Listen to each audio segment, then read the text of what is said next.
Hello and welcome to another episode of Our Own Devices with Nandagopal Rajan.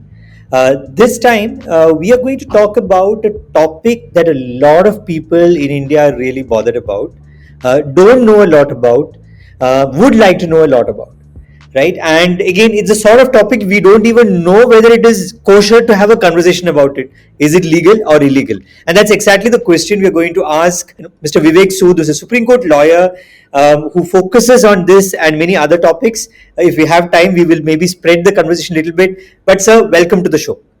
Sir, so let me ask the most simple question first. Is cryptocurrency legal in India? And I mean it in a wider sense, like dealing in cryptocurrency, NFTs, everything. Is it legal in India? People are even more confused now that the government is saying that it is going to be taxed. So, can you actually tax something which is not legal? The fact that it is going to be taxed is, does this make the space legal? First of all, I must start at the outset by saying that the expression cryptocurrency is a misnomer. In law, there is nothing called cryptocurrency. Yes. So, the word currency is misleading the people at large. There is only one currency in India that is recognized by law, and that is the Indian rupee, not even the US dollar or the euro. So if I tender a US dollar in a shop in Delhi, it is not a lawful tender. So I come back to saying that let's not call it cryptocurrency. It's grossly misleading to call it a currency, Yes. and that is why people are getting crazy, in dealing and in transacting in this crypto within inverted commas currency. So, therefore, it is not lawful as a currency. I would call it a virtual asset at the most, an intangible virtual asset that has caught the fancy of the people, and they have started transacting in this virtual intangible asset called crypto. Now, coming to the other part of the question, because the government is seeking to tax the profit on the sale of crypto, does it imply legality? The answer is Yeah. no. By taxing crypto transactions, it does not imply that it becomes a currency or it becomes a lawful transaction per se. When you there are similar there are si- let's draw some similar things. For example, tobacco, cigarettes. Now there is no fundamental right under article 19(1)(g) of the constitution to carry on the business in cigarettes or liquor, but they continue to exist as legitimate businesses which are taxed and regulated by the state and the governments. But there is no fundamental right to carry on trade and business in cigarettes and liquor. So, merely because the government is seeking to tax these crypto transactions does not imply that legality is being conferred on these transactions. It's a very interesting point, sir, that you said the use of the word currency itself is sort of convoluting the argument, right? And it's actually a digital asset. But then, around the conversation over cryptocurrency, we are also having conversations about other digital assets like NFTs, for instance. And across India, for instance, lot of artists, musicians, all of them are converting their creations into these virtual assets. Now, is that also in under the same ambit of the law? As in, is it being looked at from the same sense that okay, you really don't have a legality so far, or the government has not set the rules of engagement in a way? I would like to draw a distinction between the two. Okay. Crypto as an intangible digital asset is fine. It does not need government's legality. Today I can transact with somebody for anything. The definition of an asset is very broad, unless it is illegal. Now, for example, drugs, unless there is illegality, there is presumption of legality in a transaction. So I have no difficulty in accepting transactions in crypto. But let us not call it a cryptocurrency. See, by currency is a very strong word. Currency is, you are making it a sovereign mode of transactions. You are equating it with the Indian rupee. That's my problem. To create a currency, to create a new currency, you need the backing of the sovereign authority. You need the backing of a law. But if it is to be taken only as an asset per se, there is no difficulty. There is, I would say, there is presumptuous legality. Every transaction in an asset which is not unlawful by law, you don't need the stamp of legality from the sovereign authority, the government of India. So what these artists are doing, converting their art into virtual asset, is fine. That's fine. There is legality surrounding it. But that legality need not be conferred by the state. Same is the case with crypto as an intangible virtual asset. I have a problem in calling it a currency. That's the misleading element. So in these virtual assets, especially when you are looking at Bitcoin and the different versions of this, you have different types, right? You have certain cryptos which have a sovereign that is backing it. Like you have something which has the US dollar backing or a Chinese currency backing, but you also have a lot of them which are absolutely trivial.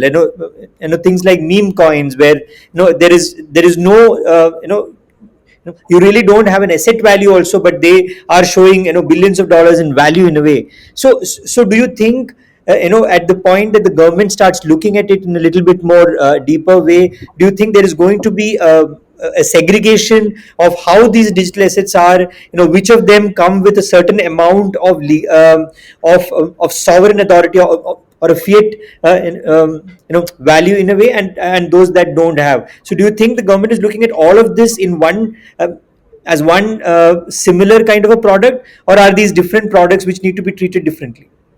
In my view, because of the sheer quantum of trading that is happening in this crypto so-called currency, because of the number of transactions, because of the number of people who have got involved in this, the government will have to step in at some point of time to regulate the these transactions. Otherwise it becomes a free for all, and it becomes a big scam, because people at large are getting into this crypto trading. Housewives, students, common people are entering into these crypto transactions. So, as the state, as the government of India, that ought to look after the interests of the people at large, the government will have to step in. The government should step in. I'm sure the government would be working out on a regulatory mechanism so that people at large are not deceived, because it's going too far in my view. So it's the right time for the government to step in and say and regulate this market in cryptos. Also, something like this, a space like a virtual currency or the trading of virtual currency, it also opens up a lot of other places where it could be in conflict with law, right? You have maybe foreign exchange regulations, you have in case of terror funding, which a lot of countries are really bothered about, how this money could be or this value could in a way be redirected to other things. And then on top of it, since it's virtual, it's very difficult to put a cap on it. Like it's difficult to put a cap on anything in the internet unless you also have collateral damage along with it. So how do you think, and maybe this is not a question that's relevant only to India, how do you think, countries across the world from a legal framework are looking at sort of, reining in this, completely, as you said, a huge um, segment with so many millions of transactions happening at maybe every minute. So how do you look at something like this? Yes, I would definitely agree with you when you say that these crypto assets are being grossly misused also. And they have become proceeds of crime. A lot of money laundering would be happening through cryptos. A lot of these criminal transactions can be settled through these secret crypto transactions, where the law enforcement agencies, the laws, the legal system is totally bypassed. So therefore it is imperatively necessary to bring in a regulatory regime, of transparency. See, everything on the internet need not be anonymous. Anonymity is not a matter of right, in my view. Anonymity in terms of privacy is one aspect of it, but then there is no privacy in criminality.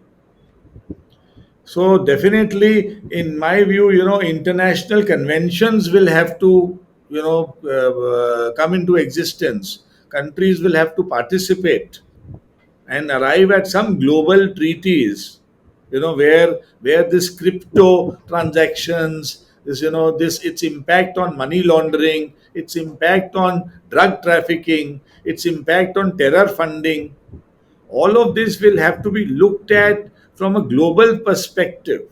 The way you have a treaty where nations share evidence on cyber crimes, you have an international treaty. So similar treaty will have to be worked out by nations, and it's time that something is done before it goes out of hands, because this crypto thing is going too far. For example, the other day somebody was telling me that this company based in Dubai, they've come out with, say, 10 million cryptos, and they'll be distributing 1 million free to people at large, and they retain the Yeah. 9 million. So once the transactions start in that 1 million, the valuations soar. So the Yeah. governments will have to step in, and at least to start with, the government of India should make people aware of what's happening. As of now, there is a total herd mentality where people are just blindly investing into this crypto, thinking it is the currency of the future. In my view, it is nothing more than a digital intangible.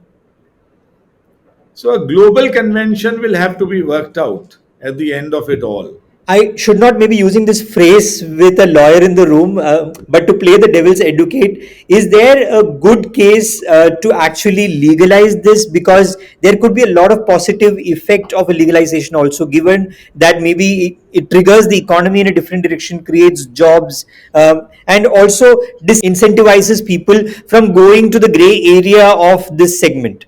Is that also a reason why the government should maybe step in faster?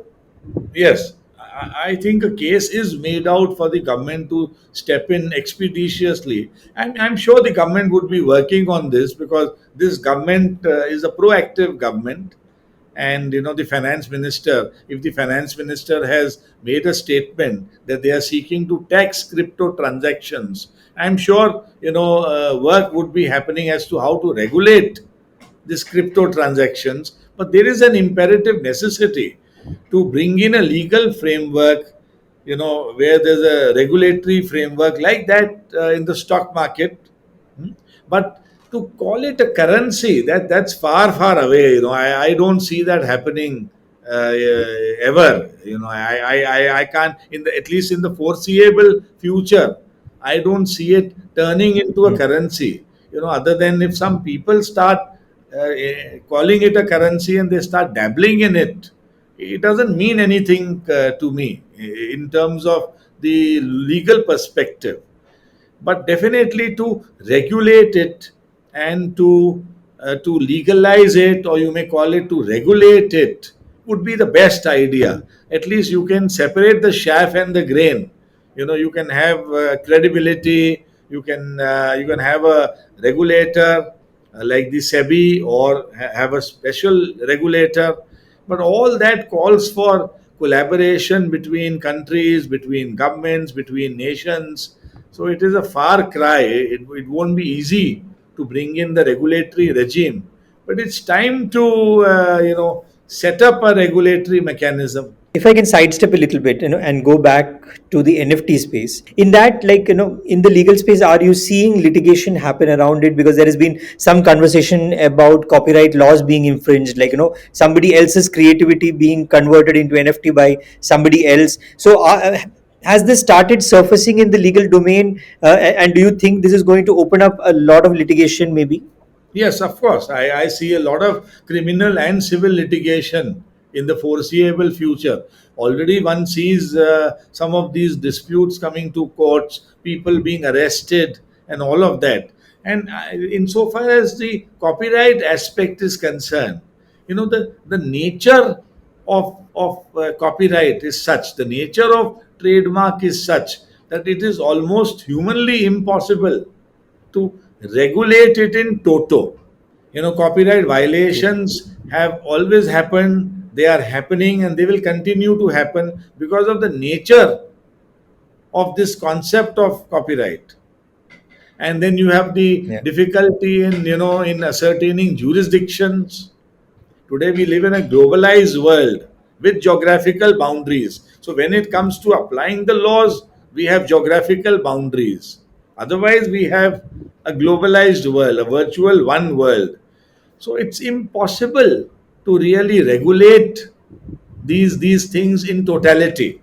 But to whatever extent the governments can go, that should be done. The essence is to make the people aware of the risks involved in these kinds of transactions. So that awareness is of imperative importance. As of today, I think 99.9% people would not be able to understand what is this cryptocurrency, or what is happening. It is all just herd mentality. It's all hearsay.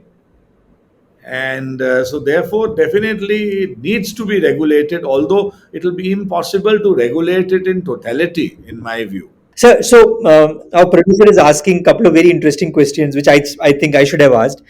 One is, what is the legal recourse, for a person who has maybe scammed, as part of this entire, the digital asset space, be it an NFT or be it a cryptocurrency scam. In India, what is the legal, recourse for somebody like that? So there are two legal recourses available to a victim of a scam in crypto and the other transactions. One is the criminal cause of action, and the other is the civil cause of action. So if there is mens rea, if there is a guilty mind, if there is an element of cheating, if an offense is committed under the Indian Penal Code or the gamut of other laws, then file a criminal complaint with the economic offences wing, or the cyber crime cell, or the local police station. And then the state takes over the investigation, the police takes over the investigation, and then the investigative process goes on. The culprits are tracked, culprits can be arrested. Ultimately the investigation culminates into a charge sheet, and then a criminal trial, and so on and so forth.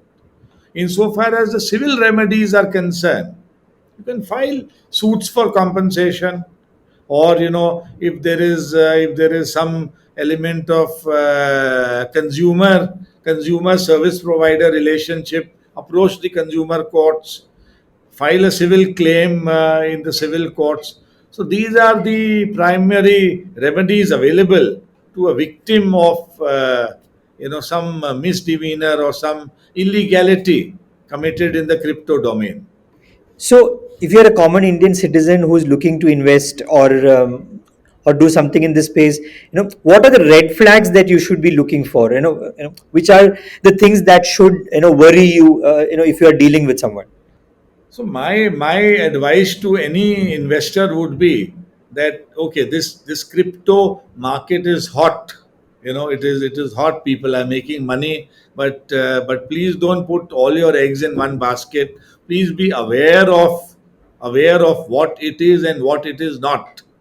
So maybe, a person like me would not invest more than 5% of my investable resources in this game called crypto.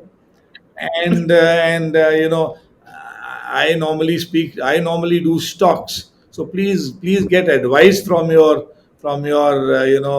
counselor, your chartered accountant, or the financial guru you follow, or whatever. Follow them, follow their advice, buy only the blue chips in this crypto sector, and be aware of the downside is most important. I'm reminded of a financial guru, the Warren Buffett, who says that it is more important to protect your capital than look for the profit. So protect your capital. Don't go overboard till there is clarity, till there is regulatory clarity in the system. Don't be in a hurry to make a buck. Just because your neighbor bought a new Merc, it doesn't mean it will happen to you also. So all these new entities and segments that are coming up, creating new kinds of legal conflicts. Do you think the laws that we have, and again, it's a question for across the world, do you think the laws that we have now are capable of handling the kind of situations we could end up in the foreseeable future? And do we need to sort of update a lot of laws? And again, it might not be a law particularly pertaining to the space of digital assets, but you will also have things like the copyright laws or other laws which also come into question because of something like this. So how do you think do you think the laws need to be updated to tackle this completely new kind of issues? Yes, of course. I would say that law must catch up with these new technological developments that are happening around us, and economic legislations and technological legislations are ever evolving. And the Supreme Court has time and again said that the legislature must be given free play in the joints. When it comes to legislating for the economy, for technology, for new age situations. And these are, so a lot of experimental laws will come into existence. Unless we reach some point of nirvana, laws will evolve in the times to come. It won't be easy to draft these laws. We will need new age laws to be legislated in the times to come. The existing laws will fall short, and experience has shown that economic legislations are always experimental in nature. And insofar as technological legislations are concerned, they would need to be evolved even more proactively, when compared to economic legislations. So you were listening to senior Supreme Court lawyer Mr. Vivek Sood, who I'm sure cleared a lot of air. At least I feel so relieved that I've been, having a chat with him, because there are so many fundas in my mind that have suddenly become clear. And I absolutely agree on the fact that it's maybe wrong to call it cryptocurrency. And when you look at it from that aspect, maybe a lot of these issues are even not there. Like, we are thinking it's a problem because we are considering it a currency which it can never be, at least in a country like India.